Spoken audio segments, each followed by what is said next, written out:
histórico. A história de Thomas Müller no futebol é uma das mais curiosas e subestimadas que já existiram. Em uma era onde os holofotes estavam voltados para jogadores habilidosos, rápidos, dribladores natos, Müller parecia um intruso no mundo dos craques. Ele não era veloz como Cristiano Ronaldo, não tinha a genialidade nos pés de Lionel Messi, nem a elegância de um Iniesta ou a precisão cirúrgica de um Xavi. Na verdade, para muitos, Müller sequer parecia um jogador digno de estar entre os melhores do mundo. Magro, sem um drible refinado, sem uma finalização espetacular, sem uma característica que saltasse aos olhos. Mas ele tinha algo que poucos no futebol possuíam: inteligência. Desde os primeiros anos no Bayern de Munique, Müller foi um mistério para os analistas. Ele não dominava os fundamentos do futebol como outros jogadores de elite, mas sempre estava no lugar certo, na hora certa. Seu posicionamento beirava o sobrenatural. Defensores diziam que marcá-lo era como tentar prender o vento, pois ele sempre escapava nos momentos mais inesperados. Com um futebol desajeitado, sem fírulas e sem toques plásticos, Müller foi se tornando uma peça insubstituível para qualquer treinador que o compreendesse. Enquanto Messi encantava o mundo no Barcelona com dribles, arrancadas e gols espetaculares, Müller seguia sua jornada silenciosa, sem chamar atenção, mas sempre entregando resultados. E então, um dia, seus caminhos se cruzaram de maneira definitiva, em um dos confrontos mais icônicos da história do futebol. Era a semifinal da Champions League de 2013. O Barcelona de Messi estava no auge, vindo de temporadas dominantes e sendo considerado o melhor time do mundo. Guardiola já não estava mais no comando, mas o DNA do tic-tac ainda fluía pelo clube catalão. Do outro lado, o Bayern de Munique, um time organizado, forte fisicamente e extremamente eficiente. Mas ninguém dava ao Bayern o favoritismo. Afinal, como um time conseguiria parar Messi, Iniesta e Xavi jogando juntos? O jogo começou, e em poucos minutos ficou claro que algo estranho estava acontecendo. Messi pegava a bola, tentava avançar, mas o Bayern estava sempre um passo à frente. Os alemães não marcavam individualmente, não faziam perseguições cegas. Eles fechavam os espaços, forçavam Messi a jogar desconfortável. E no centro dessa estratégia estava Thomas Müller. Müller não era o jogador mais defensivo do Bayern, mas seu trabalho sem bola foi fundamental. Ele entendia exatamente onde se posicionar para impedir que Messi recebesse a bola da maneira que gostava.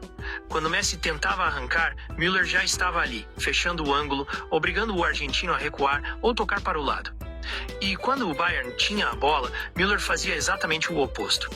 Se infiltrava nos espaços vazios, atacava os buracos deixados pela defesa do Barcelona e se tornava a peça mais imprevisível do jogo. Foi assim que o Bayern destruiu o Barcelona por 4-0 no primeiro jogo. Müller marcou, deu assistências, atrapalhou a saída de bola, desestabilizou completamente o meio-campo adversário e fez Messi parecer impotente. Pela primeira vez em muito tempo, Messi não conseguia jogar. Ele não teve sequer um chute perigoso no jogo inteiro. O Barcelona parecia um time qualquer diante da máquina alemã, e Müller era o cérebro por trás do colapso. No jogo de volta, o cenário se repetiu. O Bayern novamente anulou Messi e Müller mais uma vez brilhou, marcando no Camp Nou e ajudando sua equipe a vencer por 3-0. No agregado, um inacreditável 7-0 para os alemães. O mundo do futebol estava em choque. Como o Barcelona, o time que dominava o futebol mundial, havia sido destruído dessa forma? E como Messi, o gênio indomável, havia sido reduzido à ineficácia total? A resposta estava na inteligência tática do Bayern e especialmente na atuação brilhante de Müller. Ele não precisou driblar, não precisou correr mais rápido que os adversários, não precisou fazer jogadas espetaculares. Ele apenas esteve sempre no lugar certo, tomou as decisões certas e fez com que Messi parecesse uma criança perdida em campo. Anos depois, perguntaram a Müller como ele conseguiu ser tão eficaz contra um dos melhores jogadores da história. Ele riu e respondeu do jeito simples e irônico de sempre: futebol não é só talento, futebol é saber onde estar. E naquele dia eu estive nos lugares certos. E assim, Thomas Müller, o jogador magro, sem habilidades impressionantes, provou ao mundo que, no futebol, a mente pode ser mais poderosa do que os pés. Mas havia mais um capítulo nessa história. Se a humilhação imposta pelo Bayern ao Barcelona já havia marcado a carreira de Messi, o golpe final veio poucos meses depois, no maior palco do futebol mundial, a final da Copa do Mundo de 2014. O destino parecia estar escrevendo um roteiro cruel para o camisa 10 argentino.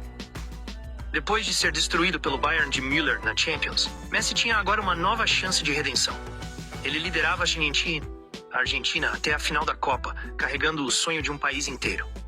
Do outro lado, a Alemanha vinha como favorita, após a maior goleada da história das semifinais, um inesquecível 7-1 sobre o Brasil. Afinal, era o momento da verdade. Messi sabia que aquele jogo definiria sua carreira. Vencer a Copa do Mundo era o único argumento que faltava para colocá-lo definitivamente no trono dos maiores da história. Mas, mais uma vez, havia um problema. Thomas Müller estava do outro lado. Desde o início do jogo, a Alemanha adotou uma estratégia semelhante à do Bayern contra o Barcelona. Nada de marcação individual sobre Messi. O plano era simples: fechar espaços, sufocar a Argentina, impedir que Messi recebesse a bola em condições de desequilibrar. E Müller, como sempre, foi fundamental nisso. Ele não precisava encostar em Messi para torná-lo inofensivo. Com sua movimentação incansável, Müller ocupava os espaços certos, ajudava a pressionar a saída de bola argentina e fazia com que a defesa da Alemanha tivesse sempre um respiro extra. Sem Müller, a Argentina teria muito mais liberdade para jogar. Com ele, tudo ficava mais difícil. Messi teve suas chances. Um chute que passou rente à trave, algumas arrancadas que pareciam promissoras, mas sempre havia uma barreira alemã para impedir que o destino mudasse. Müller, mesmo sem ser o grande protagonista, mais uma vez estava entre os responsáveis por tornar Messi irrelevante em mais um jogo decisivo. O tempo foi passando e a tensão aumentava. O jogo caminhava para a prorrogação e a história se desenhava para um desfecho cruel para Messi. E então, aos 113 minutos, veio o golpe final. Schürrle arrancou pela esquerda e cruzou para Mario Götze marcar o gol do título. A Alemanha era campeã do mundo e Messi, mais uma vez, ficava pelo caminho. Após o apito final, a imagem de Messi caminhando sozinho, cabisbaixo, olhando para o nada, se tornou um dos símbolos daquela Copa. Ele foi eleito o melhor jogador do torneio, mas o prêmio soava vazio. O que ele queria era a taça e ela estava nas mãos de Müller e da Alemanha. Era o segundo grande momento em que Thomas Müller ajudava a transformar Messi em um jogador comum. Primeiro com o Bayern, aniquilando o Barcelona na Champions. Depois com a Alemanha, impedindo que o camisa 10 conquistasse a tão sonhada Copa do Mundo. E o mais curioso disso tudo? Müller não precisou dar um único drible, não precisou marcar gols decisivos, não precisou aparecer nos holofotes. Ele apenas fez o que sempre fez.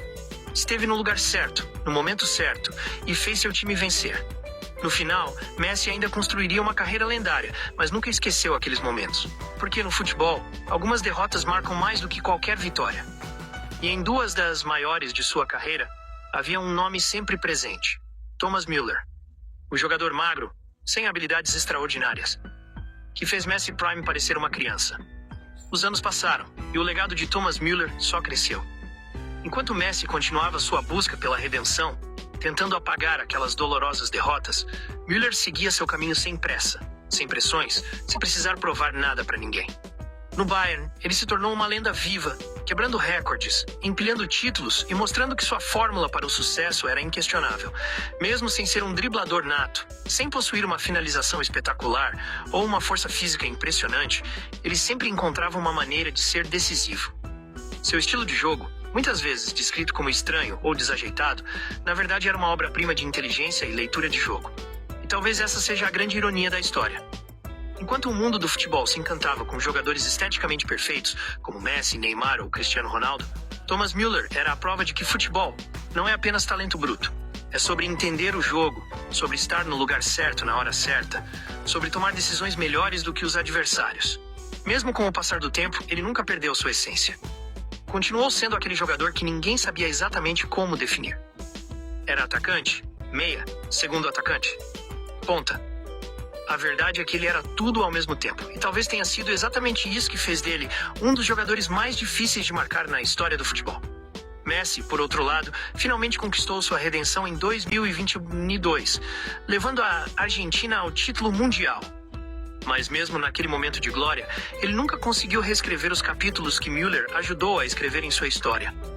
As humilhações de 2013 e 2014 nunca seriam apagadas.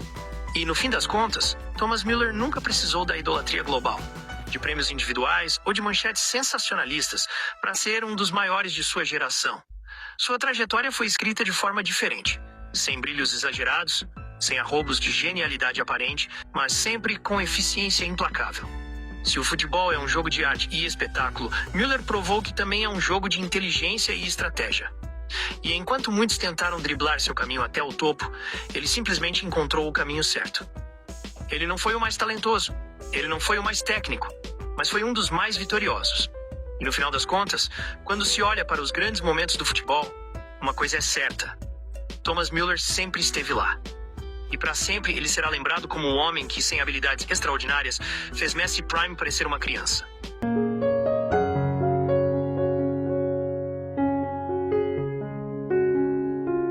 Se inscreva no canal, ative o sininho e não se esqueçam de mandar para todo mundo também que esse ano tem bastante vídeo.